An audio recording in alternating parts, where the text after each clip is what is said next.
കർത്താവിന്റെ നാമത്തിന് മഹത്വം ഉണ്ടാകട്ടെ. നമ്മളുടെ ജീവനും ജീവിതവും എന്ന ഈ പ്രോഗ്രാമിന്റെ മറ്റൊരു ദിവസത്തെ സെഷന് വേണ്ടി, ക്ലാസ്സിന് വേണ്ടി നമ്മളെല്ലാവരും ഇങ്ങനെ ഓൺലൈനായിട്ട് ഇങ്ങനെ കൂടിയിരിക്കുകയാണല്ലോ. ഇതിപ്പോ 216-ാമത്തെ സെഷനാണ്. കഴിഞ്ഞ നാളുകളിലെ കർത്താവിന്റെ വലിയ സഹായവും കൃപയും ഒക്കെ നമുക്ക് ഈ പ്രോഗ്രാം ഇങ്ങനെ മുന്നോട്ട് അതിലൂടെ പുതിയ വിഷയങ്ങളെ കുറിച്ച് പഠിക്കുകയും ചർച്ച ചെയ്യുന്നതിനെ കുറിച്ച് ഒക്കെ കർത്താവ് സഹായിച്ചു. നമുക്കിന്ന് മറ്റൊരു വിഷയവുമായിട്ടാണ് നമ്മൾ ഇവിടെ ആയിരിക്കുന്നത്. ഇന്നത്തെ വിഷയം ജീവിക്കുന്നത് ക്രിസ്തു ആകുന്നത് എങ്ങനെ എന്നാണ് ഇന്നത്തെ വിഷയത്തിനുള്ള ഒരു ഹെഡിങ് അല്ലെങ്കിൽ ഒരു പേര് കൊടുത്തിട്ടുള്ളത്. ജീവിക്കുന്നത് ക്രിസ്തു. അത് നമുക്കറിയാം, അപ്പോസ്തലനായ പൗലോസിന്റെ ലേഖനങ്ങളിൽ നമുക്ക് കാണുവാനായിട്ട് കഴിയുന്ന, അല്ലെങ്കിൽ ശരിക്കും പറഞ്ഞാൽ ബൈബിളിലെ ഒരു കേന്ദ്ര ആശയം തന്നെയാണത്. കേന്ദ്ര ആശയമാണ് ജീവിക്കുന്നത് ക്രിസ്തു എന്നുള്ള ഒരു കാര്യം. എന്നാൽ അപ്പോസ്തലനായ പൗലോസ് ഗലാത്യ ലേഖനത്തിലും ഫിലിപ്പി ലേഖനത്തിലും ഒക്കെ എടുത്തു പറഞ്ഞിട്ടുള്ള ഒരു കാര്യമാണ് ജീവിക്കുന്നത് ക്രിസ്തു എന്നുള്ള ഒരു കാര്യം. അപ്പൊ ഈ ഒരു കാര്യം കേൾക്കുമ്പോൾ തന്നെ ചിലപ്പോ നമുക്ക് അതിങ്ങനെ എടുത്തു പറയേണ്ടതായിട്ടുള്ള ഒരു കാര്യമുണ്ടോ? ക്രിസ്തീയ ജീവിതം അല്ലെങ്കിൽ ക്രിസ്ത്യാനിയുടെ ജീവിതം എന്നുള്ളത് അത് തന്നെയല്ലേ, അല്ലെങ്കിൽ ക്രിസ്തുവിന് വേണ്ടി ജീവിക്കുന്ന ജീവിതമല്ലേ ഇത് എന്നൊക്കെയുള്ള തോന്നലുകൾ, അല്ലെങ്കിൽ ചിലപ്പോൾ അങ്ങനെയൊക്കെ തോന്നാനായിട്ടുള്ള സാധ്യതയുണ്ട്. ഇവിടെ ഇന്നത്തെ ഇതിന്റെ ഈ സെഷനുള്ള പേര് കൊടുത്തിട്ടുള്ളതും ജീവിക്കുന്നത് ക്രിസ്തു ആകുന്നത് എങ്ങനെ എന്നാണ്. അപ്പോ അതൊരു ചോദ്യം തന്നെയാണ്. ആ ചോദ്യത്തിനുള്ള ഉത്തരം ഔസേപ്പച്ചനങ്ങള് തുറന്നുള്ള സമയത്ത് നമ്മളോട് പറയും. നമുക്കെല്ലാവർക്കും അത് ശ്രദ്ധിച്ച് കേൾക്കാം. ജീവിക്കുന്നത് ക്രിസ്തു ആകുന്നത് എങ്ങനെ, അല്ലെങ്കിൽ ക്രിസ്തുവിന്റെ ജീവിതം എങ്ങനെ നമ്മളെങ്ങനെ നയിക്കും എന്നുള്ളതിനെ കുറിച്ച് ഔസേപ്പച്ചനങ്ങള് നമ്മളോട് സംസാരിക്കുകയും നമ്മളെ പഠിപ്പിക്കുകയും ചെയ്യും. ഔസേപ്പച്ചനങ്ങളിനെ സ്വാഗതം ചെയ്യുന്നു. ദൈവത്തെ നമ്മൾ ബൈബിളിൽ പരിചയപ്പെടുന്നത് എല്ലാ നല്ല ദാനങ്ങളുടെയും പിതാവ് എന്നാണ്. എന്നാൽ ഞാൻ ചോദിക്കുകയാണ്, ദൈവം നമുക്ക് നൽകിയ ഏറ്റവും വലിയ ദാനം എന്താണ് എന്ന് ചോദിച്ചാല് എന്തുത്തരമായിരിക്കും നമ്മുടെ മനസ്സിലേക്ക് വരിക? ദൈവം നൽകിയ ദാനങ്ങളുടെ ഒരു അനന്തമായ പട്ടിക നമ്മുടെ മുമ്പിൽ ഉണ്ടാകും. എന്നാൽ ഏറ്റവും വലുത് എന്ത് നമുക്ക് നൽകിയ, അല്ലെങ്കിൽ എനിക്ക് നൽകിയ ഏറ്റവും വലിയ ദാനം എന്താണ്? നിങ്ങളുടെ മനസ്സിൽ പല ഉത്തരങ്ങളും വന്നു കാണും. എന്നാൽ ഞാനൊരു കാര്യം പറയാം. ദൈവം നമുക്ക് നൽകിയ ഏറ്റവും വലിയ ദാനം നമുക്ക് ജീവൻ നൽകി എന്ന കാര്യമാണ്. മറ്റെന്തെല്ലാം ദാനങ്ങളുടെ പേര് നമ്മൾ പറഞ്ഞാലും ജീവൻ ഇല്ലെങ്കിൽ നമുക്കത് അനുഭവിക്കാനോ ആസ്വദിക്കാനോ അതിൽ സന്തോഷിക്കാനോ കഴിയുകയല്ലോ. അപ്പൊ ദൈവം നമുക്ക് നൽകിയ ഏറ്റവും വലിയ ദാനം ജീവനാണ്. ജീവനില്ലെങ്കിൽ നമുക്ക് ജീവിതമില്ലല്ലോ. ജീവിതം എന്നത് ജീവനുള്ള, അല്ലെങ്കിൽ ജീവിതം എന്നത് ജീവനുള്ള എല്ലാ കാര്യങ്ങളുടെയും ഒരു സവിശേഷതയല്ലേ. അതിപ്പോ പലതരം ജീവനുണ്ട്. സസ്യങ്ങളുടെ ജീവനുണ്ട്, മൃഗങ്ങളുടെ ജീവികളുടെ ജീവനുണ്ട്, മനുഷ്യ ജീവനുണ്ട്, ദൈവത്തിന്റെ ജീവനുണ്ട്. ഈ ജീവനാണ് ജീവിതം നൽകുന്നത്. ജീവന്റെ ആ അനുഭവ തലമാണ്, പ്രവർത്തന തലത്തിനാണ് നമ്മൾ ജീവിതം എന്ന് പറയുന്നത്. നമ്മൾ ശ്രദ്ധിച്ചു നോക്കിയാല്, നമ്മൾ ജീവിക്കുന്ന ഈ ഭൂമിയെ നമ്മളൊന്ന് നോക്കിയാല്, പ്രപഞ്ചത്തിലെ കോടാനുകോടി ഗോളങ്ങൾ, അതിന്റെ മധ്യത്തില് ഈ ഭൂമിയെ നിസ്തുല്യമാക്കുന്നത് എന്താ? ഈ ഭൂമിയിൽ ജീവനുണ്ട് എന്ന സത്യമാണ്. ഈ ഭൂമിയിലെ ജീവനെ പറ്റി നമ്മൾ ചിന്തിച്ചു നോക്കിയിട്ടുണ്ടോ?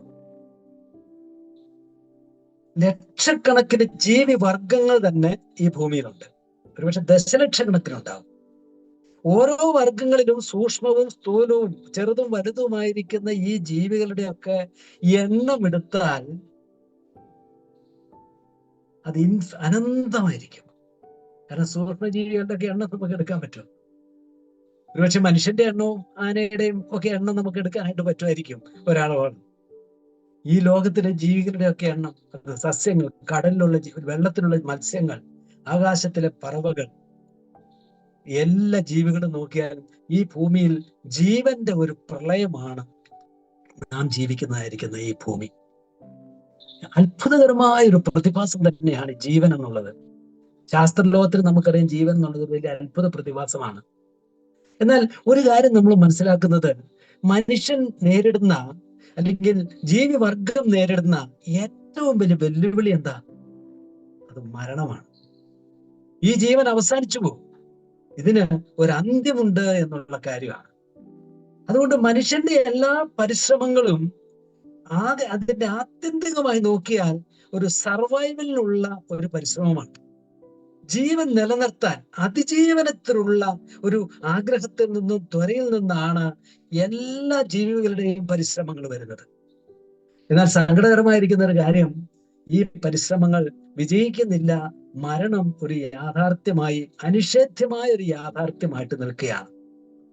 ഇങ്ങനെ മരണം ഗ്രസിച്ചിരിക്കുന്ന, മരണത്തിന്റെ അടിമത്തത്തിൽ മരണം വാഴ്ച നടത്തുന്ന ഒരു ഭൂമിയിൽ ഒരു ഒരു ഒരു ഒരു ഒരു ഭൂമിയിലേക്കാണ് നമ്മുടെ കർത്താവായ യേശു ക്രിസ്തു വന്നിട്ട് പറഞ്ഞത്, എന്നിൽ വിശ്വസിക്കുന്നവന് നിത്യജീവനുണ്ട്. അവിടുത്തെ പ്രസിദ്ധമായ പ്രസ്താവനയാണ്, ഞാൻ പുനരുത്ഥാനവും ജീവനുമാകുന്നു, എന്നിൽ വിശ്വസിക്കുന്നവൻ മരിച്ചാലും ജീവിക്കും. യേശുക്രിസ്തുവിന്റെ വാഗ്ദത്വം അതാണ്. ജീവനും ജീവിതവുമാണ് കർത്താവ് ലോകത്തിന് വാഗ്ദാനം ചെയ്തിരിക്കുന്നത്. അതുകൊണ്ട് ആൽബിൻ പറഞ്ഞതുപോലെ ഇത് ബൈബിളിലെ ഒരു പ്രധാനപ്പെട്ട വിഷയമല്ല, ബൈബിളിലെ കേന്ദ്ര വിഷയമാണ്.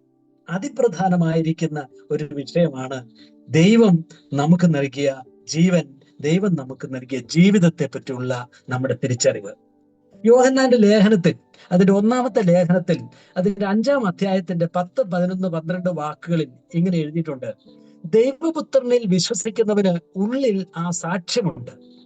ദൈവത്തെ വിശ്വസിക്കാത്തവൻ ദൈവം തന്റെ പുത്രനെ കുറിച്ച് പറഞ്ഞ സാക്ഷ്യം വിശ്വസിക്കാകിയാൽ അവനെ അസത്യവാദിയാക്കുന്നു. ആ സാക്ഷ്യമോ, അതായത് ദൈവം നൽകിയതായിരിക്കുന്ന സാക്ഷ്യം, ആ ടെസ്റ്റിമണി, അതെന്താണ്? ദൈവം നമുക്ക് നിത്യജീവൻ തന്നു. ആ ജീവൻ അവന്റെ പുത്രനിൽ ഉണ്ട് എന്നുള്ളത് തന്നെ. പുത്രനുള്ളവന് ജീവനുണ്ട്, ദൈവപുത്രന് ഇല്ലാത്തവന് ജീവൻ ഇല്ല. ദൈവത്തിന്റെ അരുളപ്പാടുകളുടെ സാരസംഗ്രഹമാണ് അപ്പോസ്തലനായിരിക്കുന്ന യോഹന്നാൻ ഈ വാക്കുകൾ എഴുതിയത്. ദൈവം നമുക്ക് ഓഫർ ചെയ്തിരിക്കുന്നത് നിത്യമായ ജീവനാണ്. ആ ജീവൻ എവിടെ കിട്ടും? അത് അവന്റെ പുത്രനിലുണ്ട്. ആ പുത്രനെ സ്വന്തമാക്കിയാൽ, പുത്രനെ ജീവിതത്തിലേക്ക് കൈക്കൊണ്ടാൽ, പുത്രനുള്ളവന് ജീവനുണ്ട്, ദൈവപുത്രൻ ഇല്ലാത്തവന് ജീവനില്ല. അവൻ മരണത്തിൽ നിന്നും മരണത്തിലേക്ക് പോവുകയാണ്. ജീവൻ എന്ന വാക്ക് ബൈബിളില് ഒരുപാട് ഉപയോഗിച്ചിട്ടുള്ള ഒരു വാക്കാണ് ജീവൻ. അതിന്റെ ക്രിയാരൂപമാണ് ജീവിക്കുക എന്ന ക്രിയാരൂപം. ഗ്രീക്ക് ഭാഷയിലാണല്ലോ പുതിയ നിയമം എഴുതിയത്. പുതിയ നിയമം എഴുതിയ ഗ്രീക്ക് ഭാഷയില് സോയെ എന്ന ഒരു പദമാണ് ജീവൻ എന്ന നാമം, അത് നാമപദമായിട്ട് പരിഭാഷപ്പെടുത്തിയിരിക്കുന്നത്. 135 തവണ അത് പുതിയ നിയമത്തിൽ ഉപയോഗിച്ചിട്ടുണ്ട് ഗ്രീക്ക് ഭാഷയില്. അതിന്റെ ക്രിയാപദമായിരിക്കുന്ന സാവോ എന്ന വാക്ക്, അത് ക്രിയാപദം 141 തവണ പുതിയ നിയമത്തിൽ ഉപയോഗിച്ചിട്ടുണ്ട്. അതേസമയം എബ്രായ ഭാഷയില് ജീവൻ എന്നതിന് ഖായ് എന്നൊരു വാക്കാണ് ഉപയോഗിക്കുന്നത്. അത് 503 തവണ പഴയ നിയമത്തിൽ ഉപയോഗിച്ചിട്ടുണ്ട്, അതിന്റെ മൂലഗ്രന്ഥത്തിൽ ഉപയോഗിച്ചിട്ടുണ്ട്. അതിന്റെ ക്രിയാപദമാണ് ഖയാഖ് എന്ന പദം. ഖയാഖ്, അത് ഖയാഖ് എന്ന പദം 263 തവണ പുതിയ നിയമത്തിൽ പഴയ നിയമത്തിൽ ഉപയോഗിച്ചിട്ടുണ്ട്. ഇപ്പൊ പുതിയ നിയമത്തില് പഴയ നിയമം തുടങ്ങുമ്പോൾ തന്നെ ജീവനുള്ള മൃഗങ്ങൾ, ജീവികൾ എന്ന വാക്കാണ് നെഫേഷ് ഹയ എന്ന് ഉപയോഗിച്ചിരിക്കുന്നത്. ജീവനുള്ള ജീവികൾ എന്നൊരു പദമാണ്. അതുപോലെ ആദമിനെ പറ്റി പറഞ്ഞ ആദം ജീവിച്ചു, അതുപോലെ ഓരോ പിതാക്കന്മാർ ജീവിച്ചു എന്ന് പറയുന്നത് ഈ ഖയാഹ് എന്ന പദമാണ്. ഹബക്കൂക്കിന്റെ പ്രവചനത്തിൽ എന്റെ നീതിമാൻ വിശ്വാസത്താൽ ജീവിക്കും എന്ന് പറഞ്ഞത് ഈ പദമാണ്. ഉൽപ്പത്തി പുസ്തകം 3:20 രസകരമായിരിക്കുന്ന ഒരു കാര്യം, ആദം തന്റെ ഭാര്യയ്ക്ക് പേരിട്ടപ്പോൾ ഖവ്വ എന്ന് പേരിട്ടു. ഖവ്വ എന്ന പദവും ഈ ഖയാഹ് എന്ന പദം പോലെ തന്നെ ജീവിക്കുക എന്ന എന്ന അർത്ഥമുള്ള ഒരു പദമാണ്. കാരണം അവർ പറയുന്നുണ്ടല്ലോ, അവൾ ജീവനുള്ളവർക്കെല്ലാം മാതാവല്ലോ. ഖവാഹ് എന്ന പദമാണ് അവയ്ക്കിട്ടത്. അപ്പൊ ഈ പദത്തിന്റെ ഒരു പ്രത്യേകത, ഇപ്പൊ ജീവൻ എന്ന് നമ്മൾ ഉപയോഗിക്കുന്ന ഈ പദത്തിന്റെ ഒരു പ്രത്യേകത, ജീവൻ എന്ന് നമ്മൾ പറഞ്ഞാൽ അതിന് രണ്ട് വിവക്ഷകൾ, പ്രത്യേകിച്ച് ഇംഗ്ലീഷിലും ഒക്കെ പറയുകയാണെങ്കിൽ, ഈ ഭാഷകളിലും പറയുകയാണെങ്കിൽ അതിന് രണ്ട് വിവക്ഷകളുണ്ട്. ഒന്ന്, പ്രാണൻ എന്ന് മലയാളത്തിൽ നമ്മൾ പരിഭാഷപ്പെടുത്തുന്ന ഒരു വിവക്ഷയുണ്ട്. അതായത് അതിനെ ജീവനുള്ളതാക്കി തീർക്കുന്ന ആ തത്വം, ആ ഫോഴ്സ്, ആനിമേറ്റിംഗ് ഫോഴ്സ്, ആ ഫോഴ്സാണ്, ആ തത്വമാണ്, ആ പ്രിൻസിപ്പിളാണ് ഒന്നിനെ ജീവനുള്ളതാക്കി തീർക്കുന്നത്. അതുകൊണ്ടാണ് നമ്മൾ അതിന് പ്രാണൻ പോയി, പ്രാണൻ തിരിച്ചു വന്നു എന്നൊക്കെ പറയുന്നത് ആ ആനിമേറ്റിംഗ് ഫോഴ്സാണ്. അതിന് ജീവൻ എന്ന വാക്ക് ഉപയോഗിക്കാം. എന്നാൽ അതുപോലെ തന്നെ ജീവിതം എന്ന് മലയാളത്തിൽ നമ്മൾ പരിഭാഷപ്പെടുത്തുന്ന ആ വാക്കും ജീവൻ, ഈ ലൈഫ് എന്നതിന് ഉപയോഗിച്ചിട്ടുണ്ട്. അത് ജീവിതം എന്നാണ്. ജീവിതം എന്ന് പറഞ്ഞാലും ജീവൻ, പ്രാണൻ എന്ന് പറഞ്ഞാലും വ്യത്യാസം മനസ്സിലായോ? പ്രാണനുള്ളവന്റെ ആ പ്രവർത്തന പരിപാടികളാണ് ജീവിതം എന്ന് നമ്മൾ പറയുന്നത്. അപ്പൊ ഒരർത്ഥത്തിൽ നമ്മുടെ കർത്താവൊക്കെ ഞാൻ വഴിയും എന്നിൽ വിശ്വസിക്കുന്നവന് നിത്യജീവനുണ്ട് എന്ന് പറയുമ്പോൾ, എന്നിൽ വിശ്വസിക്കുന്നവന് ലൈഫ് എന്ന വാക്കല്ല, ഇറ്റേണൽ ലൈഫ്, ആ ലൈഫ് എന്നുള്ളതിന് നിത്യമായ ജീവിതമുണ്ട് എന്നും പരിഭാഷപ്പെടുത്താവുന്ന വാക്കാണ്. നിത്യമായി നിലനിൽക്കുന്ന ഒരു വൈറ്റൽ ഫോഴ്സ് എന്നിലുണ്ട് എന്നാൽ മാത്രമല്ല, ആ ഫോഴ്സിന്റെ പ്രവൃത്തി എന്താ? നിത്യമായ ജീവിതമാണ്. ക്രിസ്തുവിൽ വിശ്വസിക്കുന്നവന് നിത്യമായ ജീവിതം ഉണ്ട്. എന്നാൽ ഒരു കാര്യം നമ്മൾ ആദ്യം തന്നെ മനസ്സിലാക്കേണ്ടത്, ഈ ലോകത്തിൽ ജീവനുള്ള എല്ലാം മരണത്തിലേക്ക് പോകുമ്പോൾ യേശുക്രിസ്തു വാഗ്ദാനം ചെയ്യുന്ന ആ ജീവൻ ഈ ലോകത്തിലെ ഒരു ജീവനിൽ നിന്നും വ്യത്യസ്തമായ ഒരു പുതിയ ജീവനാണ്. ഒരു പുതിയ ജീവൻ വരുമ്പോൾ അതിൻ്റെ കൂടെ ഒരു പുതിയ ജീവിതവും നമുക്ക് വരികയാണ്. അപ്പൊ ന്യൂ ലൈഫ്, റോമാലേഖനം 6:4 പറയുന്ന പോലെ ജീവന്റെ പുതുക്കത്തിൽ നടക്കേണ്ടതിന് ഒരു പുതിയ ജീവിതത്തിലേക്ക് ദൈവം നമ്മെ കൊണ്ടുവരികയാണ്. സത്യത്തിൽ ബൈബിളിന്റെ വാഗ്ദാനം അതാണ്. യേശുക്രിസ്തു ലോകത്തില് കൊണ്ടുവന്നത് അതാണ് യോഹന്നാൻ പറഞ്ഞത്, ദൈവത്തിന്റെ സാക്ഷ്യം ഇതാണ്, ദൈവം നമുക്ക് നിത്യമായ ഒരു പുതിയ ഒരു ജീവിതം നമുക്ക് തന്നു. അത് തന്റെ പുത്രനിലുണ്ട്. ആ പുത്രൻ സ്വന്തമാക്കിയാൽ ആ ജീവനെ സ്വന്തമാക്കാനായിട്ട് കഴിയും. ആ ജീവനെ സ്വന്തമാക്കുമ്പോൾ ആ ജീവിതത്തെ സ്വന്തമാക്കാനായിട്ട് കഴിയും. അവരൊരു പുതിയ ജീവിതത്തിലേക്ക് പ്രവേശിക്കും. ഇന്ന് നമ്മൾ ചിന്തിക്കുന്ന വിഷയം ഇതാണ്.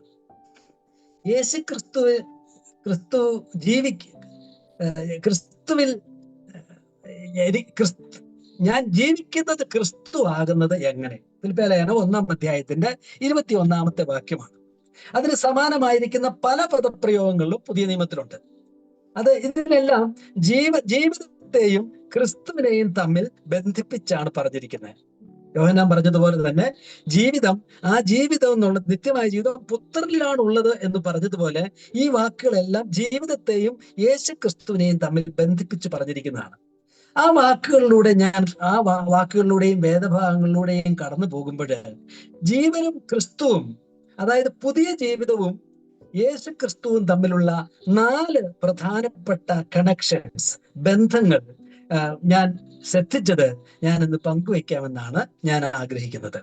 അതായത് ജീവിതത്തെയും ക്രിസ്തുവിനെയും തമ്മിൽ ബന്ധപ്പെടുത്തി പറഞ്ഞിരിക്കുന്ന വേദഭാഗങ്ങൾ പരിശോധിക്കുമ്പോൾ നാം അത് സംബന്ധിച്ച് കാണുന്ന 4 ആശയങ്ങൾ, ആ ബന്ധത്തെ സംബന്ധിച്ച 4 ആശയങ്ങൾ, 4 വസ്തുതകൾ പങ്കുവെക്കാനായിട്ട് ശ്രമിക്കാം. ഒന്നാമത്തെ ആശയം, ഈ പുതിയ ജീവൻ യേശു ക്രിസ്തുവാണ് എന്നതാണ്. രണ്ടാമത്തെ കാര്യം, ഈ പുതിയ ജീവൻ എന്നുള്ളത്, ഈ ജീവിതം എന്നുള്ളത് നാം ക്രിസ്തുവിൽ ജീവിക്കുന്നതാണ്. മൂന്നാമത്തെ കാര്യം, ക്രിസ്തു നമ്മിൽ ജീവിക്കുന്നതാണ്. നാലാമത്തെ കാര്യം, നാം ക്രിസ്തുവിനോട് കൂടെ ക്രിസ്തുവിനായി ജീവിക്കുന്നതാണ്. ഒന്ന്, യേശു ക്രിസ്തുവിന്റെ ആ സാന്നിധ്യമാണ് ഈ ജീവന്റെ ആധാരം. ദ പ്രസൻസ് ഓഫ് ജീസസ് എന്നാണ് ഒരു പറ്റം വാക്യങ്ങൾ നമ്മോട് പറയുന്നത്. രണ്ടാമത്, യേശു ക്രിസ്തുവിൽ നമുക്കുള്ള ആ പൊസിഷൻ ആണ് ക്രിസ്തീയ ജീവിതം. ഒരു സ്ഥാനം, ഒരു ഒരു പൊസിഷൻ നമുക്ക് ലഭിച്ചിട്ടുണ്ട്. മൂന്നാമത്തെ കാര്യം, യേശു ക്രിസ്തു നമുക്ക് തരുന്നത് ഈ ജീവിതത്തിന്റെ പവറാണ്. The power of Christian life, അത് ക്രിസ്തുവാണ് എന്നാണ് മൂന്നാമത് പറഞ്ഞത്. നാലാമത്തെ കാര്യം, the purpose of Christian life, ക്രിസ്തീയ ജീവിതം എന്നുള്ളതിന്റെ ലക്ഷ്യം അത് യേശു ക്രിസ്തുവാണ്, ക്രിസ്തുവിന്റെ പരിപാടികളാണ്. ഈ 4 കാര്യങ്ങളും ചുരുക്കമായിട്ട് വിവരിക്കാനായിട്ട് ഞാൻ ശ്രമിക്കാം. ഒന്നാമത്തെ കാര്യം, the presence of Christ in a believer. നമ്മുടെ ജീവൻ യേശു ക്രിസ്തുവാണ്, അഥവാ ക്രിസ്തു നമ്മിലുണ്ട് എന്നതാണ് നമുക്ക് പുതിയ ജീവിതമുണ്ട് എന്നതിന്റെ അർത്ഥം. യോഹന്നാൻ പറഞ്ഞ വാക്യം വളരെ വ്യക്തമായിരിക്കുന്ന ഒരു വാക്യമാണല്ലോ. നമ്മുടെ കർത്താവ് തന്നെ നമ്മളോടത് പലവട്ടം പറഞ്ഞത് സുവിശേഷങ്ങൾ രേഖപ്പെടുത്തിയിട്ടുണ്ട്. പ്രധാനപ്പെട്ട ഒരു വാക്യം യോഹന്നാന്റെ സുവിശേഷം 14:6 വാക്യത്തിൽ നാം ഇങ്ങനെ വായിക്കുന്നുണ്ടല്ലോ, യേശു അവനോട്, ഞാൻ തന്നെ വഴിയും സത്യവും ജീവനും ആകുന്നു. കർത്താവ് പറയാണ്, ഞാൻ തന്നെയാണ് ജീവൻ, ഞാൻ തന്നെയാണ് ജീവൻ. യേശു ക്രിസ്തു യോഹന്നാന്റെ സുവിശേഷം 11-ാം അധ്യായത്തിൽ പറയുന്നുണ്ടല്ലോ, പുനരുത്ഥാനവും ജീവനും ഞാനാകുന്നു. ക്രിസ്തുവാണ് ജീവൻ എന്നാണ് അവിടെ പറഞ്ഞിരിക്കുന്നത്. അപ്പൊ യോഹന്നാന്റെ വാക്കുകൾ എടുത്താല്, ഈ ക്രിസ്തു ഒരാളുടെ ജീവിതത്തിൽ ഉണ്ടെങ്കിൽ, യേശു ക്രിസ്തു ഒരാളിലേക്ക് വന്നാൽ എന്താണ് അവനിലേക്ക് വരുന്നത്? ആ പുതിയ ജീവിതമാണ് ആ വ്യക്തിയിലേക്ക് വരുന്നത്. ആ പുതുജീവിതത്തിന്റെ വൈറ്റൽ ഫോഴ്സ് അതാണ് കർത്താവായ യേശു ക്രിസ്തു. കർത്താവിന്റെ പല വാക്കുകൾ യോഹന്നാൻ സുവിശേഷം 6:6 നമ്മൾ വായിക്കുന്നുണ്ടല്ലോ, എന്നെ തിന്നുന്നവൻ എൻ മൂലം ജീവിക്കും. ആ ജീവിതം ഈ ശാരീരിക ജീവിതത്തെ പറ്റി പറയുന്നതല്ല, അത് പുതിയ ജീവിതത്തെ പറ്റി പറയുന്നതാണ്. നമ്മിൽ ആരംഭം കുറിച്ചിരിക്കുന്ന ആ ദൈവിക ജീവനെ പറ്റി പറയുന്നതാണ്, ആ ആത്മീയ ജീവനെ പറ്റി പറയുന്നതാണ്. ആ പുതിയ ജീവിതം അത് ക്രിസ്തുവിൽ ആണ് നമുക്ക് ലഭിക്കുന്നത്. യേശു ക്രിസ്തു ഒരു വ്യക്തിയിലേക്ക് വരുമ്പോൾ ആ പുതിയ ജീവിതമാണ് ഒരു വ്യക്തിയിലേക്ക് വരുന്നത്. അപ്പൊ ക്രിസ്തു ഒരാളിൽ ഉണ്ട് എന്ന് പറഞ്ഞാൽ അതിന്റെ അർത്ഥം എന്താ? ആ വ്യക്തിക്ക് ദൈവികമായിരിക്കുന്ന ഒരു പുതിയ ജീവിതം ആ വ്യക്തിക്ക് ഉണ്ട്. കർത്താവ് എന്നിലുണ്ടോ? കർത്താവ് എന്നിൽ വസിക്കുന്നുണ്ടോ? ഉണ്ടെങ്കിൽ, കർത്താവ് എന്നിലുണ്ടെങ്കിൽ ഞാനൊരു പുതിയ ജീവിതമാണ് ഞാൻ ജീവിക്കുന്നത്. കൊലോസ്യ ലേഖനം 1:27 കർത്താവ് നമ്മൾ ജീവിക്കുന്നുണ്ടെന്നല്ലേ പ്രസംഗം പറഞ്ഞേ. ആ മർമ്മം മഹത്വത്തിന്റെ പ്രത്യാശയായ ക്രിസ്തു നിങ്ങളിൽ ഇരിക്കുന്നു എന്നുള്ളത് തന്നെ. റോമാലേഖനം 8:10 ക്രിസ്തു നിങ്ങളിൽ ഉണ്ടെങ്കിലോ ശരീരം പാപം നിമിത്തം മരിക്കേണ്ടതെങ്കിലും ആത്മാവ് നീതി നിമിത്തം ജീവനാകുന്നു. കൊരിന്ത്യലേഖനത്തിൽ പൗലോസ് പറയാണ്, യേശു ക്രിസ്തു നിങ്ങളിൽ ഉണ്ട് എന്ന് നിങ്ങളെ തന്നെ അറിയുന്നില്ലയോ എന്ന്. എങ്ങനെയാണ് കർത്താവ് നമ്മുടെ ജീവിതത്തിലേക്ക് വന്നത്? എഫേസ്യ ലേഖനത്തിൽ നമ്മൾ വായിക്കുന്ന പോലെ, ക്രിസ്തു വിശ്വാസത്താൽ നിങ്ങളുടെ ഹൃദയങ്ങളിൽ വസിക്കണം. കർത്താവായ യേശു ക്രിസ്തുവിന്റെ സുവിശേഷം കേട്ട് ഈ യേശു ക്രിസ്തുവിലേക്ക് ഒരാൾ മാനസാന്തരപ്പെട്ട് തിരിഞ്ഞ്, കർത്താവായ യേശുവെ, ഞാൻ അങ്ങേ വിശ്വസിക്കുന്നു, അങ്ങ് എന്റെ കർത്താവിന്റെ രക്ഷിതാവുമായി വരണം, അങ്ങേ ഞാൻ ആശ്രയിക്കുന്നു, അങ്ങേ ഞാൻ എന്റെ ശരണം വെക്കുന്നു എന്ന് പറയുമ്പോൾ യേശു ക്രിസ്തു അവനിലേക്ക് വരും, പുത്രൻ അവനിലേക്ക് വരും. ക്രിസ്തു വരുമ്പോൾ ക്രിസ്തുവിന്റെ ആത്മാവിനെ ക്രിസ്തു അവനിലേക്ക് അയക്കും. ക്രിസ്തു ഉണ്ടെങ്കിൽ അപ്പോഴൊരു പുതിയ ജീവൻ അവനിൽ വന്നു, ഒരു പുതിയ ജീവിതം അവിടെ ആരംഭിക്കുകയാണ്. യോഹന്നാന്റെ സുവിശേഷം 3-ാം അധ്യായത്തിൽ നിക്കോദേമസിനോട് കർത്താവ് പറയുമ്പോൾ ഇത് വളരെ വ്യക്തമായി കർത്താവ് പറയുന്നുണ്ട്. ജനനത്തെ സംബന്ധിച്ച് പറയുമ്പോഴാണ് ദൈവരാജ്യത്തിൽ കടക്കുക, ആ പുതുജീവിതത്തിലേക്ക് കടക്കുന്നത് എങ്ങനെയാ? വീണ്ടും ജനിക്കണമെന്ന് പറഞ്ഞു. അപ്പൊ നിക്കോദേമസ് ചോദിക്കുന്നുണ്ട്, ഒരു മനുഷ്യൻ പിന്നെയും ജനിക്കുന്നത് എങ്ങനെയാണ്? അമ്മയുടെ ഉദരത്തിൽ പിന്നെയും ജനിക്കാൻ പറ്റുമോ? അപ്പൊ കർത്താവ് അതിനൊരു താരതമ്യമായിട്ട് എടുത്ത് പറയുകയാണ്, ജഡത്തിൽ നിന്ന് ജനിക്കുന്നത് ജഡമാകുന്നു, ആത്മാവിൽ നിന്ന് ജനിക്കുന്നത് ആത്മാവാകുന്നു. അതായത് മാതാപിതാക്കളിൽ നിന്ന് നമുക്ക് കൈവരുന്ന ആ ജീവൻ ഒരു ലൗകിക ജീവനാണ്, ഈ ലോകപ്രകാരമുള്ള ഒരു ജീവനാണ്. അത് മരണത്തിലേക്ക് നീങ്ങുന്ന ഒരു ജീവനാണ്. റോമാലേഖനത്തിൽ പൗലോസ് അപ്പോസ്തലൻ പറയുന്ന പോലെ, ആദാമിൽ നമ്മൾ ജനിക്കുമ്പോൾ മരണം നമ്മൾ വാഴ്ച നടത്തുന്ന ഒരു ജീവിത വ്യവസ്ഥയിലേക്കാണ് നമ്മൾ ജനിക്കുന്നത്. എന്നാൽ കർത്താവായ യേശു ക്രിസ്തുവിൽ നിന്ന് നമ്മൾ ജനിക്കുമ്പോൾ, പരിശുദ്ധാത്മാവിൽ ജനിക്കുമ്പോൾ, കർത്താവിനെ വിശ്വസിച്ച് പരിശുദ്ധാത്മാവിൽ ദൈവത്തിന്റെ മകനോ മകളോ ആയി തീരുമ്പോൾ ഒരു പുതിയ ജീവിതം, ഒരാത്മീകമായിരിക്കുന്ന ഒരു സ്വർഗീയ ജീവിതം നമ്മളിൽ ആരംഭം കുറിക്കുകയാണ്. ക്രിസ്തു മരിച്ചിട്ട് പിതാവിന്റെ മഹിമയാൽ ജീവിച്ചെഴുന്നേറ്റതുപോലെ നാമും ജീവന്റെ പുതുക്കത്തിൽ നടക്കേണ്ടതിന് തന്നെ. The newness of life. പഴയ ഒരു ജീവിതം, അതാണ് ഈ ലോകത്തിലെ എല്ലാ ജീവിതങ്ങളും, എല്ലാവരുടെയും ജീവിതം. ആദാമിൽ നിന്ന് നമ്മൾ സ്വന്തമാക്കി പാരമ്പര്യമായിട്ട് നമുക്ക് ലഭിച്ച് ജീവിച്ച് മരിച്ചു പോകുന്നതായിരിക്കുന്ന ഒരു ജീവിതം, അത് നശ്വരമാണ്. അതിന് ശാശ്വതമായിരിക്കുന്ന പ്രത്യാശ അതിനില്ലെന്ന് നമുക്കറിയാം. അത് നമ്മൾ മാത്രം പറയുന്നതല്ല, എല്ലാവർക്കും അറിയാം. മരണമാണ് ഈ യാത്രയുടെ അവസാനം. ഞാൻ ഇത് പറഞ്ഞപ്പോൾ എന്റെ മനസ്സിലേക്ക് വന്ന ഒരു കവിതയുണ്ട്. വയലാർ രാമവർമ്മ എഴുതി, യേശുദാസ് പഴയ കാലത്ത്, നിങ്ങള് എന്നെ കേൾക്കുന്ന എല്ലാവരും ഒന്നും കേൾക്കാത്ത അശ്വമേധം എന്ന് പറഞ്ഞ ഒരു സിനിമയിൽ പാടിയതായിരിക്കുന്ന ഒരു പാട്ടാണ്, പ്രസിദ്ധമാണ് പഴയ പാട്ട്. അതിന്റെ വരികൾ ഇങ്ങനെയാണ്: ഒരിടത്ത് ജനനം, ഒരിടത്ത് മരണം, ചുമലിൽ ജീവിത ഭാരം, വഴിയറിയാതെ മുടന്തി നടക്കും വിധിയുടെ ബലിമൃഗങ്ങൾ, നമ്മൾ വിധിയുടെ ബലിമൃഗങ്ങൾ. വളരെ ഫിലോസോഫിക്കലായിട്ടാണ് വയലാർ രാമവർമ്മ എഴുതിയത്. എന്നിട്ട് പറയാണ്, ഈ യാത്ര തുടങ്ങിയത് എവിടെ നിന്നോ, ഈ യാത്ര തുടങ്ങിയത് എവിടെ നിന്നോ, ഇനിയൊരു വിശ്രമം എവിടെ ചെന്നോ, മോഹങ്ങൾ അവസാന നിമിഷം വരെ, മനുഷ്യബന്ധങ്ങൾ ചുടല വരെയേ പോകുള്ളൂ എന്ന്. കുറെ മോഹങ്ങളായിട്ട് നമ്മൾ നിൽക്കും. എന്നിട്ട് അടുത്ത ലൈനില് നമ്മൾ അത്ര കേൾക്കാത്തൊരു ലൈനുണ്ട്: കരളിലെ ചെപ്പിൽ സ്വപ്നം എന്നൊരു കള്ള നാണയം ആരോ ഒളിപ്പിച്ചു വെച്ചിട്ടുണ്ടെന്ന്.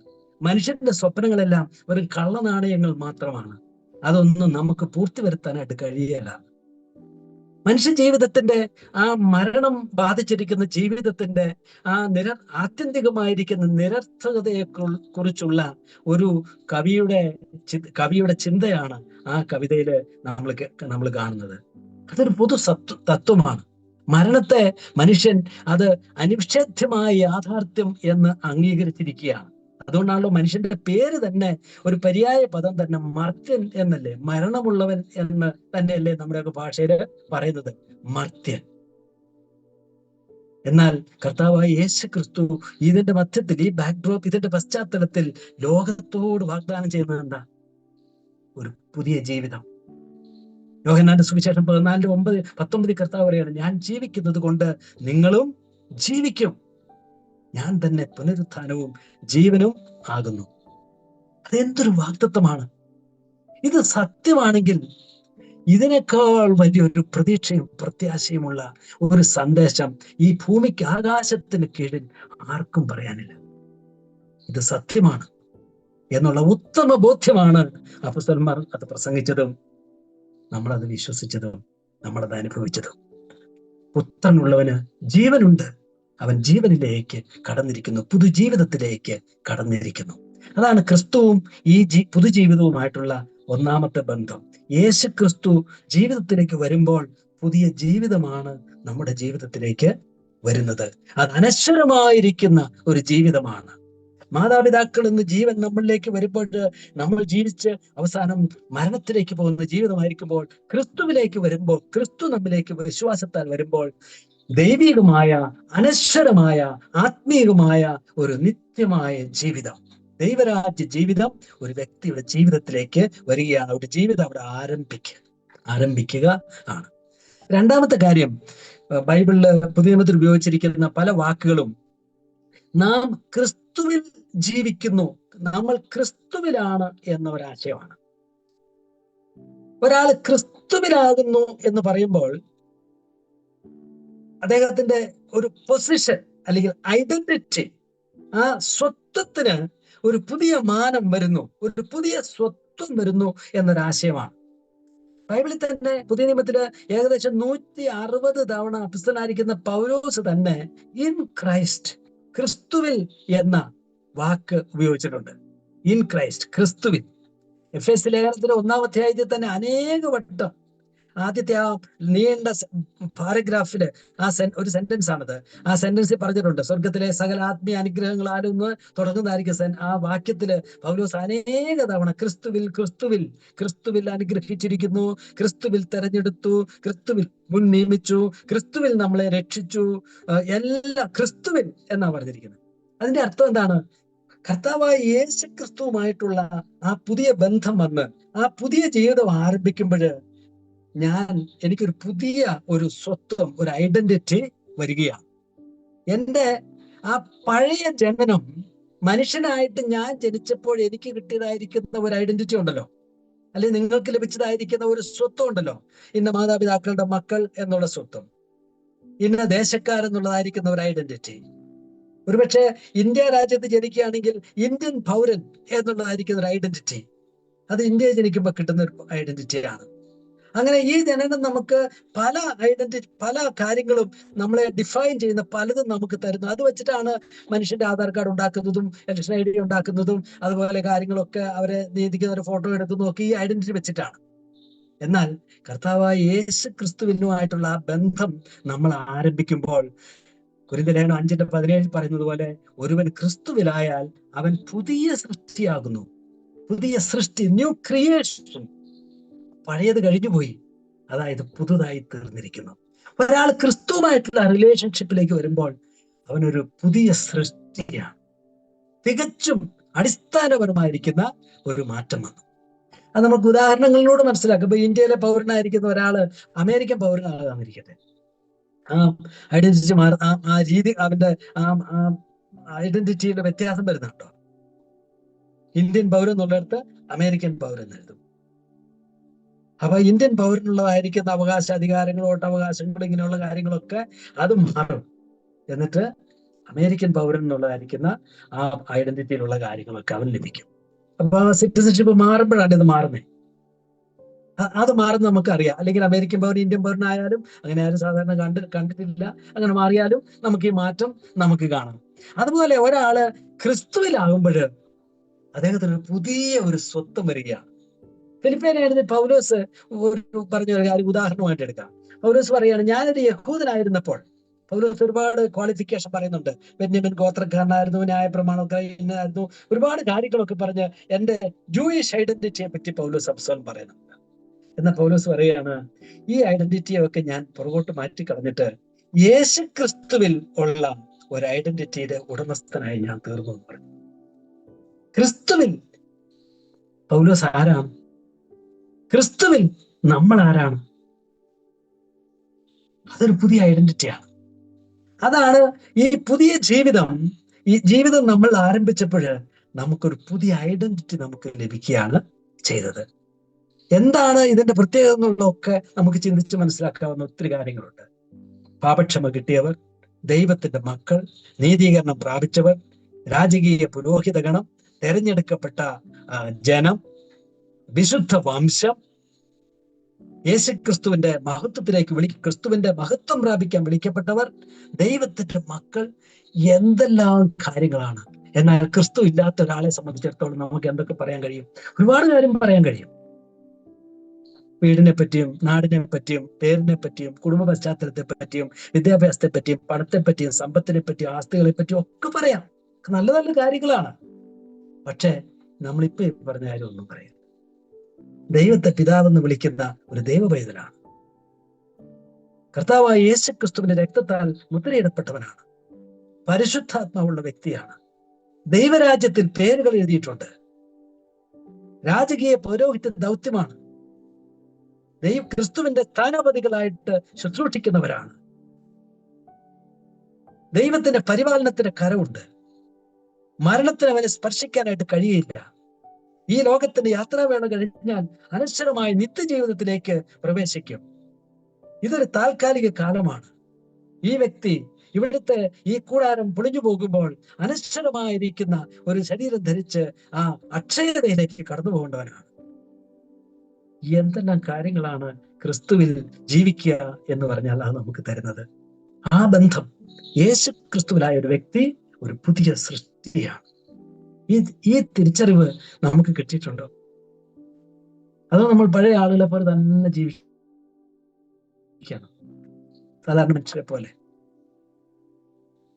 ഇതൊരു അറിവാണ്, ഇതൊരു തിരിച്ചറിവാണ്. ദൈവത്തിന്റെ വചനം നമ്മൾ വായിക്കുകയും ധ്യാനിക്കുകയും ഒക്കെ ചെയ്യുമ്പോൾ നമ്മളിലേക്ക് വരുന്നത് നമ്മൾ ക്രിസ്തുവിൽ ആരായിരിക്കുന്നു എന്ന ആ മഹത്വത്തെ പറ്റിയുള്ള തിരിച്ചറിവാണ്.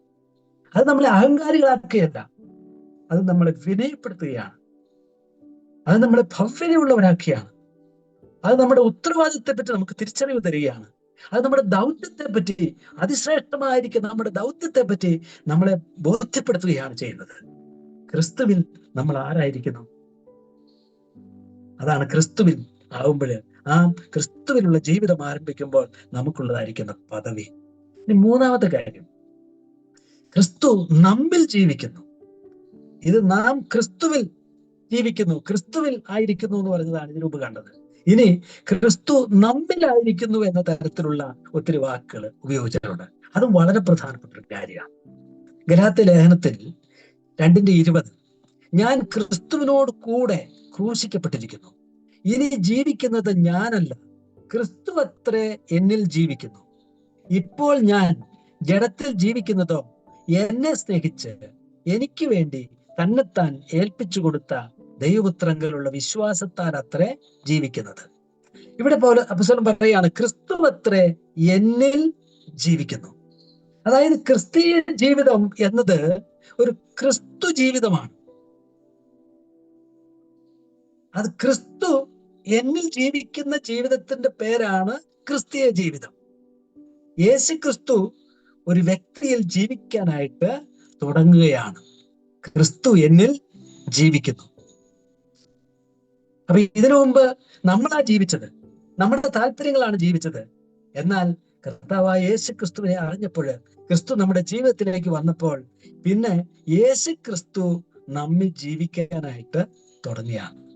അതാണ് ഈ വാക്യം നമ്മളോട് പറയുന്നത്. ക്രിസ്തു നമ്മിൽ ജീവിക്കുന്നു.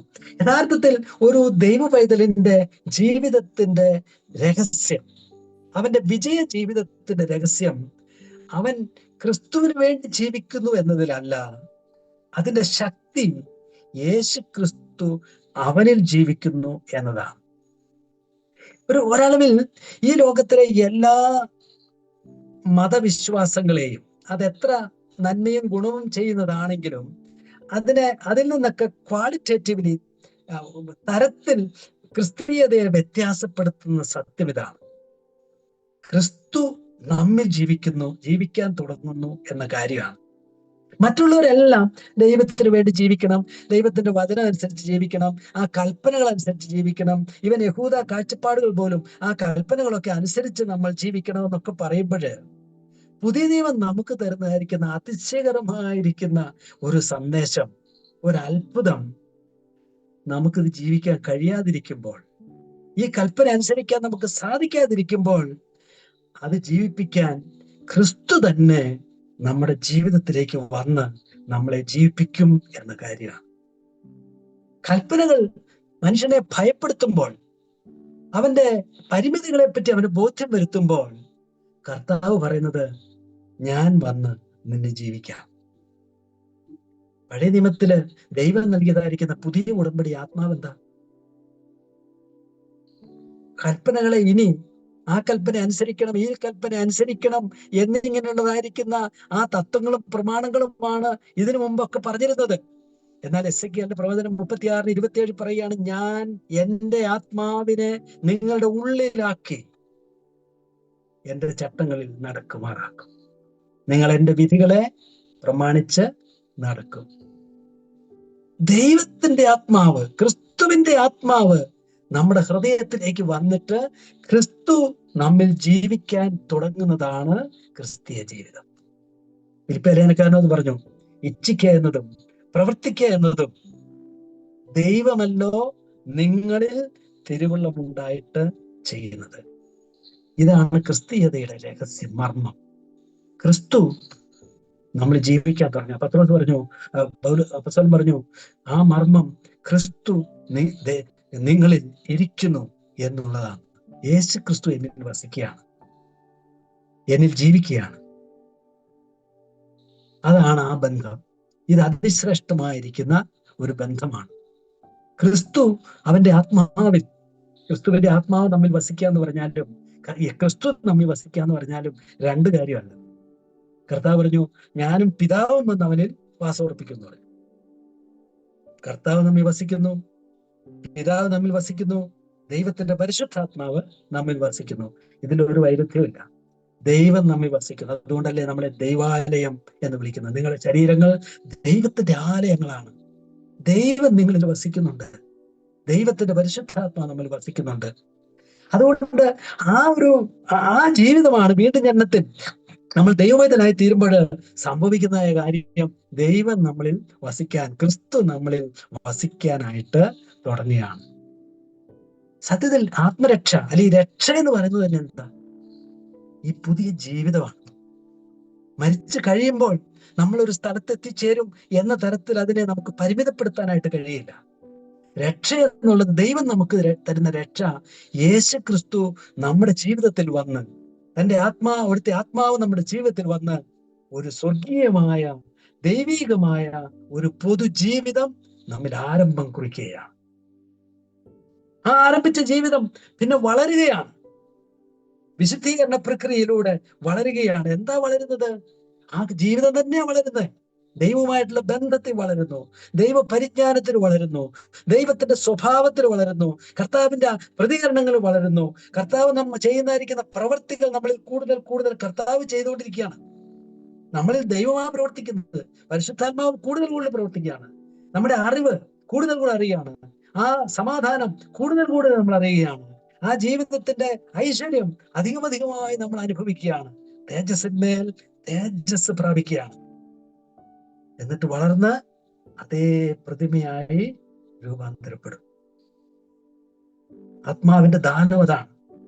അതാണ് ദൈവം നമുക്ക് നൽകിയ സ്വാതന്ത്ര്യം എന്ന് നമ്മൾ പറയുന്നത്.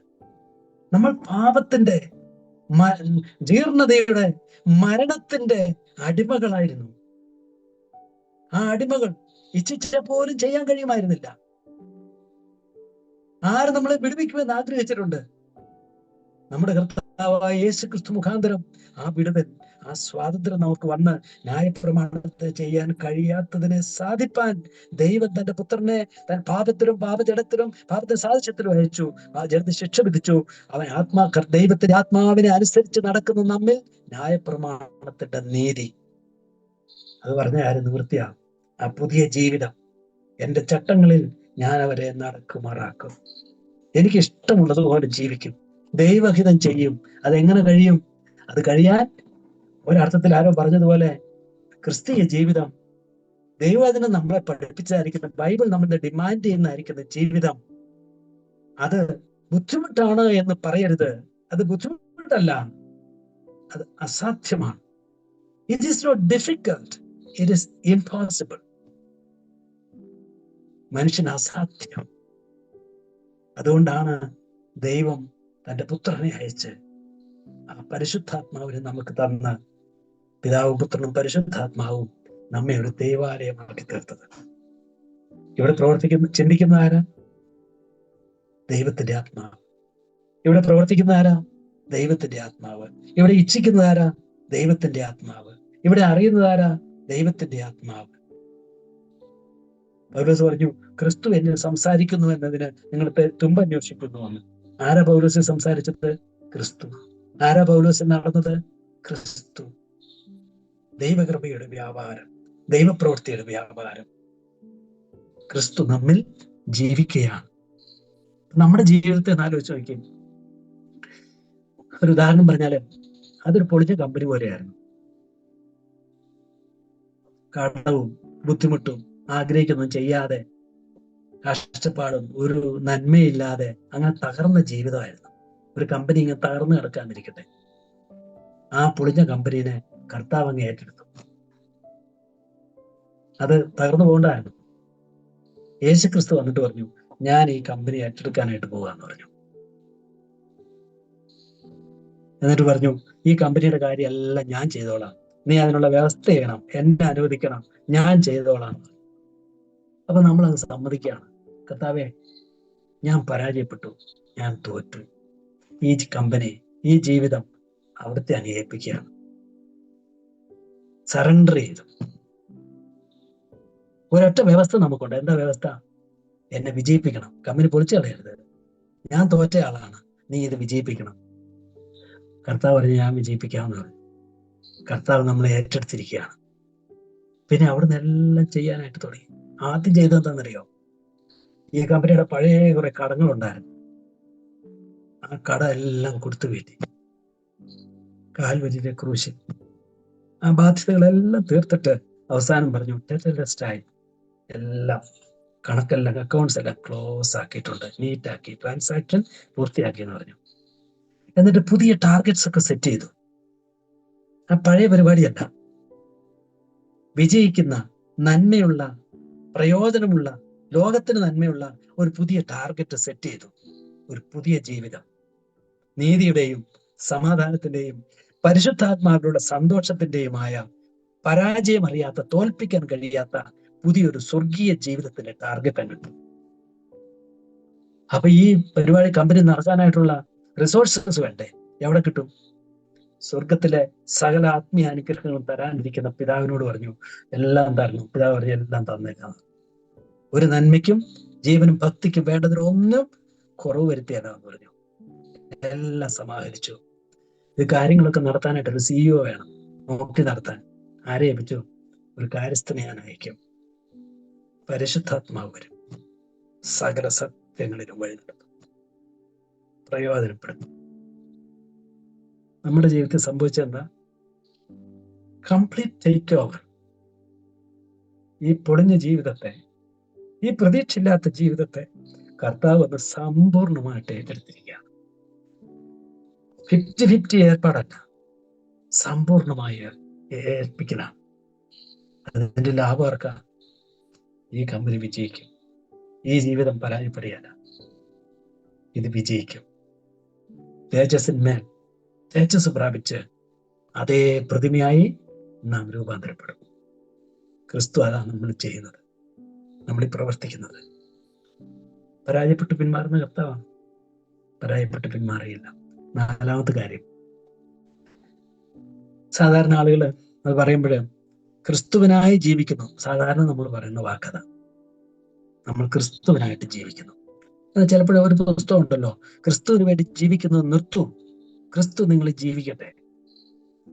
നല്ല കാര്യങ്ങളാണ് അതിൽ എഴുതിയിരിക്കുന്നത്, നല്ല ഉദ്ദേശത്തിന് എഴുതിയിരിക്കുന്നതെങ്കിലും അതിലൊരു ഒരു ഒരു ഇതിനു മുമ്പ് നമ്മൾ പറഞ്ഞായിരിക്കുന്ന ഈ കാര്യങ്ങളൊക്കെ എംഫസൈസ് ചെയ്താൽ പറഞ്ഞിരിക്കുന്നതെങ്കിലും ക്രിസ്തുവിനായിട്ട് ജീവിക്കുക എന്നുള്ള വാക്ക് ദൈവവചന പ്രകാരമുള്ളൊരു നല്ല വാക്കാണ്. യേശു ക്രിസ്തുവിനായിട്ട് ജീവിക്കുക. റോമാലേഖനം 14:7-8 വാക്യങ്ങളിൽ ആരും തനിക്കായി തന്നെ ജീവിക്കുന്നില്ല, ആരും തനിക്കായി തന്നെ മരിക്കുന്നുമില്ല. നമ്മുടെ കാര്യമാണ് പറഞ്ഞത്. ജീവിക്കുന്നുവെങ്കിൽ നാം കർത്താവിനായി ജീവിക്കുന്നു, മരിക്കുന്നുവെങ്കിൽ കർത്താവിനായി മരിക്കുന്നു. Living for Christ, dying for Christ. അതുകൊണ്ട് തന്നെ ജീവിക്കുന്നുവെങ്കിലും മരിക്കുന്നുവെങ്കിലും നാം കർത്താവിനുള്ളവർ തന്നെ.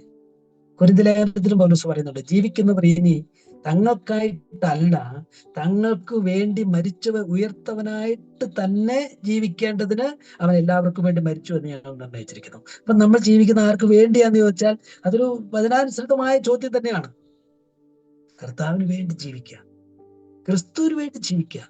എന്നാൽ ഒരു ക്ലാരിഫിക്കേഷൻ, ഒരു കാര്യം നമ്മൾ ഇവിടെ ശ്രദ്ധിക്കേണ്ടതുണ്ട്. ഈ കർത്താവിന് വേണ്ടി ജീവിക്കുക എന്ന് പറഞ്ഞാൽ എന്താ അതിന്റെ അർത്ഥം? കർത്താവിന് നമ്മുടെ ജീവിതം വേണം. ഒരർത്ഥത്തിൽ പറഞ്ഞാല് കർത്താവിന് വ്യക്തിപരമായി അവിടുന്ന് ദൈവമാണെന്ന നിലയിലും അവിടുന്ന് ഉയർത്തെഴുന്നേറ്റ് തേജസ്കരിക്കപ്പെട്ട് സ്വർഗത്തിൽ വസിക്കുന്നു എന്ന നിലയിലും നമ്മുടെ ആരുടെയും ശുശ്രൂഷയുടെ ആവശ്യമില്ല. അവിടുത്തോട് സുവിശേഷം പറയാനോ കൃപാവരം ഉപയോഗിക്കുന്ന ആവശ്യമില്ല. ഒരാളിനും ആ അർത്ഥത്തില് വ്യക്തിപരമായി കർത്താവിന് നമ്മുടെ ശുശ്രൂഷ വേണ്ട. നമ്മുടെ ശുശ്രൂഷ കർത്താവിന് വേണ്ടെന്ന് മാത്രമല്ല, സങ്കീർത്തനക്കാരനൊക്കെ പറഞ്ഞ വാക്കുകൾ നോക്കിയാല് അവൻ കാറ്റുകളെ തന്റെ ദൂതന്മാരും അഗ്നിജ്വാലയെ തന്റെ ശുശ്രൂഷകന്മാരും ആക്കുന്നു. പൗലോസിന്റെ വാക്ക് പറഞ്ഞാല് അവൻ മാനുഷ്യ കൈകളിൽ ശുശ്രൂഷ ആവശ്യപ്പെടുന്നില്ല. തന്നാൽ താനായിരിക്കുന്ന, ഇൻഡിപെൻഡന്റ് ആയിരിക്കുന്ന, ആരുടെയും ശുശ്രൂഷ ആവശ്യമില്ലാത്തതായിരിക്കുന്ന ദൈവമാണ് കർത്താവ്, ദൈവം. പിന്നെ ഇതിന് കർത്താവിന് വേണ്ടി നമ്മൾ ശുശ്രൂഷിക്കണേ. നമ്മൾ പലപ്പോഴും കർത്താവിനെ ശുശ്രൂഷിക്കുക, കർത്താവിന് ശുശ്രൂഷ എന്നൊക്കെ പറയുന്നുണ്ട്, ബൈബിളിലുണ്ടല്ലോ. അതെന്താ ഉദ്ദേശിച്ചത്? കർത്താവിന്റെ ശുശ്രൂഷ, കർത്താവിന് ശുശ്രൂഷിക്കുക എന്ന് പറഞ്ഞാൽ സ്വർഗത്തിലിരിക്കുന്ന കർത്താവിനെ ശുശ്രൂഷിക്കലല്ല, കർത്താവിന്റെ ദൗത്യത്തിൽ പങ്കാളിയാവുക. സത്യത്തിൽ ആരാ ശുശ്രൂഷകൻ? നമ്മുടെ കർത്താവല്ലേ. ദൈവത്തോടുള്ള സമത്വം മുറുകെ പിടിച്ചുകൊള്ളാൻ വിചാരിക്കാതെ തന്നെത്താൻ താഴ്ത്തി ദാസരവും എടുത്തു വന്നതിനാ ശുശ്രൂഷിക്കാൻ. മനുഷ്യപുത്രൻ വന്നതിന് ശുശ്രൂഷിക്കുവാൻ. അത്താഴത്തിൽ എഴുന്നേറ്റ് ആ കച്ചാരിയിൽ ചുറ്റി അപ്പോസ്തലന്മാരുടെ കാലുകൾ കഴിയപ്പോൾ അവിടെ നിന്ന് പറഞ്ഞത്, ഞാൻ നിങ്ങളുടെ ഇടയിൽ ശുശ്രൂഷിക്കുന്നവനായിരുന്നു. ശുശ്രൂഷകൻ. ഏതാണ് ശുശ്രൂഷ? ആ കഴുകലിന്റെ ശുശ്രൂഷയാണ്. ആ കാല് കഴുകിയ ശുശ്രൂഷ മാത്രമല്ല, നമ്മുടെ മനസാക്ഷിയുടെ കളങ്കങ്ങൾ മുഴുവൻ കഴുകിക്കളയാൻ വേണ്ടി കാൽവരിയിലെ ക്രൂശിൽ അവിടുന്ന് രക്തം ഒഴുക്കിയതായിരുന്നു അവിടുന്ന് മനുഷ്യവർഗത്തിന് ചെയ്ത ഏറ്റവും വലിയ ശുശ്രൂഷ. അവിടുത്തെ ജനനം, അവിടുത്തെ ജീവിതം, അവിടുത്തെ മരണം, അവിടുത്തെ പുനരുത്ഥാനം, അവിടുത്തെ സ്വർഗാരോഹണം, അവിടുത്തെ പക്ഷപാത ശുശ്രൂഷയാണ്. അതാണ് ശുശ്രൂഷ. ദൈവമാണ് നമ്മുടെ മുമ്പിൽ ഏറ്റവും മഹത്തായ ശുശ്രൂഷ ചെയ്തത്. ദൈവരാജ്യത്തിന്റെ ശുശ്രൂഷ.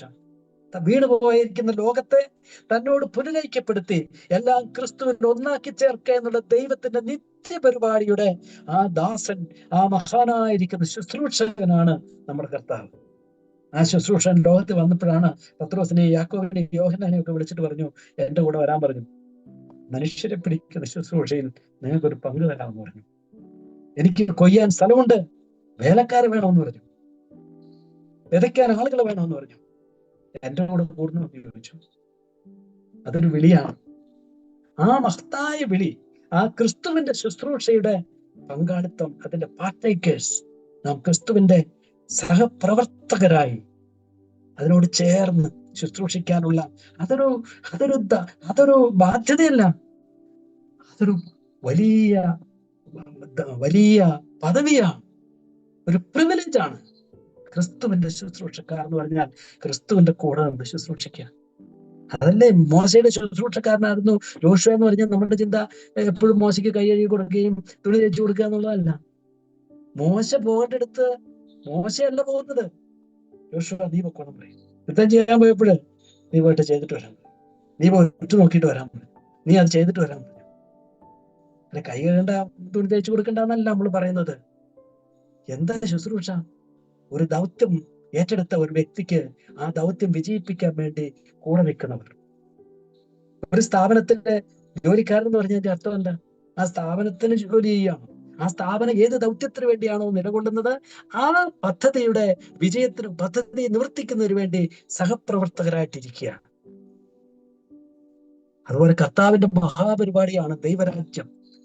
ദൈവരാജ്യത്തിന്റെ വലിയ മനുഷ്യന്റെ വീണ്ടെടുപ്പ്, ആ മഹത്തായ പ്രോഗ്രാം ലോകസ്ഥാപനത്തിന് മുമ്പേ തുടങ്ങി കർത്താവിന്റെ വീണ്ടും വരവിൽ പരിസമാപ്തി പ്രാപിക്കുന്ന, രാജ്യം പിതാവിന്റെ അടുക്കൽ വെച്ച് താൻ തന്നെ എല്ലാം സമർപ്പിക്കുന്ന ആ മഹത്തായ ആ വിജയ ദിനം വരെ തുടരുന്ന ആ വലിയ പ്രോഗ്രാമിൽ അതിന്റെ ശുശ്രൂഷക്കാർ.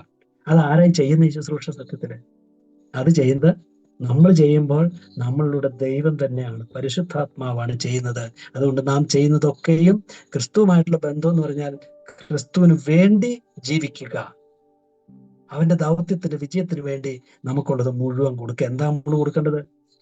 നമുക്കുള്ളതെല്ലാം കൊടുക്കണം. നമ്മുടെ കഴിവ് കൊടുക്കണം, നമ്മുടെ ശക്തി കൊടുക്കണം, നമ്മുടെ അറിവ് കൊടുക്കണം, നമ്മുടെ ജോലി പദവികൾ കൊടുക്കണം, നമ്മുടെ ആരോഗ്യം കൊടുക്കണം, നമ്മുടെ ബന്ധങ്ങൾ കൊടുക്കണം.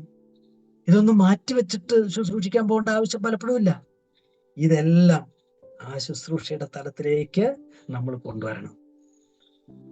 ഈ ലോകത്ത് നമുക്ക് തന്ന എല്ലാ കാര്യങ്ങളും ദൈവ ശുശ്രൂഷയ്ക്ക് വേണ്ടി സമർപ്പിക്കാനുള്ള അവസരങ്ങളും സാധ്യതകളും ഒക്കെയാണ്. ആ തിരിച്ചറിവ്, ചിലതൊക്കെ അതിനോട് ദൈവ ശുശ്രൂഷയ്ക്ക് എതിര് നിൽക്കുന്നതിനൊക്കെ മാറ്റണം എന്നുള്ളതൊക്കെ ശരി, തീരുമാനങ്ങൾ, സെലക്ഷൻസ് ഒക്കെ ഉണ്ടെങ്കിലും പൊതുവെ നോക്കിയാൽ നമുക്കുള്ളതെല്ലാം. പൗലോസ് ജയിലിൽ കിടന്ന സമയത്താണ് എനിക്ക് ജീവിക്കുന്നത് ക്രിസ്തു, മരിക്കുന്ന ലാഭം എന്ന് എഴുതിയത്. റോമിലെ കാരാഗ്രഹത്തിൽ കിടക്കുക, കൈസറിന്റെ മുമ്പിൽ കുറ്റവിചാരണയ്ക്ക് നിൽക്കണം, ന്യായവാദം പറയണം. കൈസർ എന്താ വിധിക്കുന്നതെന്ന് അറിഞ്ഞുകൂടാ. എന്നാൽ ഞാൻ സുവിശേഷത്തിന് വേണ്ടി അവിടെ കിടക്കുന്നു പൗലോസ് പറഞ്ഞു. ജയില് ഒരു തടസ്സമായിരുന്നില്ല.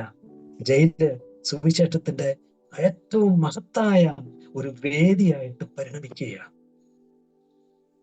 റോമ സാമ്രാജ്യത്തിന്റെ ചക്രവർത്തിയുടെ മുമ്പിൽ കർത്താവായ യേശു ക്രിസ്തു, നിങ്ങളുടെ ഗവർണർ ക്രൂശിച്ചു വന്നതായിരിക്കുന്ന ആ യേശു ക്രിസ്തു മരിച്ചുയർത്തെഴുന്നേറ്റ് ജീവിക്കുന്നു. അവനാണ് കർത്താവ്.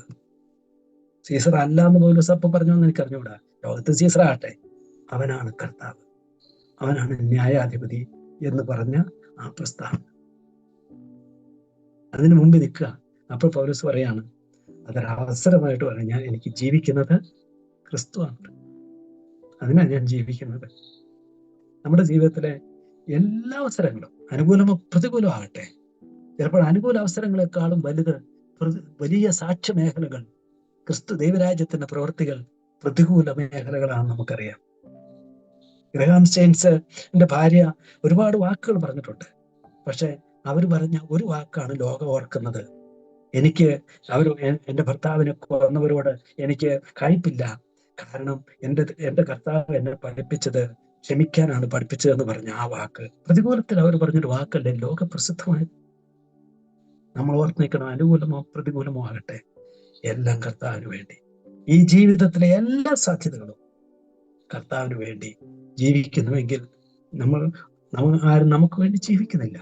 ജീവിക്കുന്നെങ്കിൽ കർത്താവിനായി ജീവിക്കുന്നു. മരിക്കുന്നുവെങ്കിലോ കർത്താവിനായിട്ട് മരിക്കണം. അവസാന ശ്വാസം പോകുമ്പോഴും കർത്താവിന് വേണ്ടി മരിക്കണം. അതാണ് അവസാനം പറഞ്ഞൊരു കാര്യം. ജീവിതത്തെപ്പറ്റി 4 കാര്യങ്ങളാണ് ഞാൻ പറഞ്ഞത്. അതിശയകരമായൊരു സ്വർഗീയ ജീവിതമാണ് ദൈവം നമ്മൾ ആരംഭം കുറിച്ചിരിക്കുന്നത്. അത് നമുക്ക് വളരാൻ ആവശ്യമായതെല്ലാം കർത്താവ് തന്നിട്ടുണ്ട്. ആ ജീവിതത്തെ നമ്മൾ പുഷ്ടിപ്പെട്ട് കൂടുതൽ അതിൽ ആഴമുള്ളതായി തീർന്ന് കൂടുതൽ പ്രയോജനമുള്ളവരായി നമ്മളിങ്ങനെ വളർന്നുകൊണ്ടിരിക്കുക. വളർന്ന് നമ്മൾ ആരെപ്പോലെയാകും? അവൻ പ്രത്യക്ഷനാകുമ്പോൾ നാം അവനെ താൻ ഇരിക്കുന്നത് പോലെ കാണുന്നതാകൊണ്ട് അവനോട് സദൃശന്മാരാകും, ക്രിസ്തുവിനെ പോലെയാകും. നമ്മുടെ ഈ ഭൗതിക ശരീരം മാറി അവന് സമാനമായ അക്ഷയമായ ഒരു ശരീരം പ്രാപിക്കും എന്ന് മാത്രമല്ല, നമ്മുടെ വ്യക്തിത്വം നമ്മുടെ എല്ലാ തലങ്ങളിലും നമ്മുടെ കർത്താവായ യേശു ക്രിസ്തു എന്ന മനുഷ്യന്റെ തേജസ്സുള്ള വ്യക്തിത്വം പോലെ ശോഭയുള്ള മഹത്വമുള്ള ഒരു വ്യക്തിത്വമായിട്ട് തീരും. അവിടെയാണ് നമ്മുടെ ജീവിതം അതിന്റെ പരിസമാപ്തിയിലേക്ക്, അതിന്റെ പൂർണ്ണതയിലേക്ക്, പരിസമാപ്തി ഒരു അവസാനമല്ല, അതിന്റെ പൂർണ്ണതയിലേക്ക് എത്തുന്നത്. ഇതാണ് ക്രിസ്തു നമ്മൾ പ്രസംഗിക്കുന്ന സുവിശേഷം. ഇതാണ് നമ്മൾ ജീവിക്കുന്നതായിരിക്കുന്ന സുവിശേഷം. അപ്പൊ ഈ ജീവിതം എന്ന് പറയാൻ ക്രിസ്തു, എനിക്ക് ജീവിക്കുന്നത് ക്രിസ്തു എന്ന് പറയുമ്പോഴ് എന്താ അതിന്റെ ആപ്ലിക്കേഷൻ? ഒന്ന്, ഈ തിരിച്ചറിവ് നമുക്കുണ്ടാകും. 2, ഈ ജീവിതത്തിലുള്ള പുരോഗതി എന്നൊരു വശമുണ്ടല്ലോ, വളർച്ച. അതെങ്ങനെ കഴിയും? ഇപ്പൊ കർത്താവ് യോഹന്നാന്റെ സുവിശേഷം 15 ഒരു വാക്യത്തിൽ പറഞ്ഞു, എന്നിൽ വസിപ്പിൻ, ഞാൻ നിങ്ങളിലും വസിക്കും. റിമെയിൻ ഇൻ മീ, എന്നിൽ ജീവിക്കുക, ഞാൻ നിങ്ങളിലും ജീവിക്കും. ആ റിലേഷൻഷിപ്പ്, ക്രിസ്തുവുമായിട്ടുള്ള ആ ബന്ധം, അത് ആഴമുള്ളതാക്കി തീർക്കാൻ വചനത്തിലൂടെ, അനുസരണത്തിലൂടെ, പ്രാർത്ഥനയിലൂടെ, സഭാജീവിതത്തിലൂടെ ക്രിസ്തുവുമായിട്ടുള്ള ആ ഹൃദയബന്ധം, അത് അതിന്റെ ആഴവും അതിന്റെ വിശാലതയും ബോധ്യവും വർദ്ധിപ്പിക്കുമ്പോൾ നമ്മുടെ ജീവിതം ഫലപ്രദമായ ഒരു മുന്തിരിവള്ളി പോലെ ഫലം പുറപ്പെടുവിക്കും. എന്നിൽ വസിക്കാതെ ആർക്കും ഫലം പുറപ്പെടുവിക്കാനായിട്ട് കഴിയുകയില്ല. ഇതാണ് നമ്മുടെ ആപ്ലിക്കേഷനായിട്ട് ഞാൻ പറഞ്ഞത്. ഒരു വാക്കോട് പറഞ്ഞ് ഞാൻ അവസാനിപ്പിക്കാം. ഒരു പക്ഷേ ഈ ക്രിസ്തു എന്നെ കേൾക്കുന്ന നിങ്ങൾ ആരുടെയെങ്കിലും ജീവിതത്തിൽ ഇല്ലെങ്കിലോ? ജീവിതത്തിൽ ഉണ്ടെങ്കിൽ ക്രിസ്തു ഉള്ളവന് സർവസ്വമുണ്ട്, ഇല്ലെങ്കിലോ പുത്രനുള്ളവന് ജീവനുണ്ട്, ദൈവപുത്രനുള്ള ഇല്ലാത്തവന് ജീവനില്ല. ഏത് ജീവനില്ല?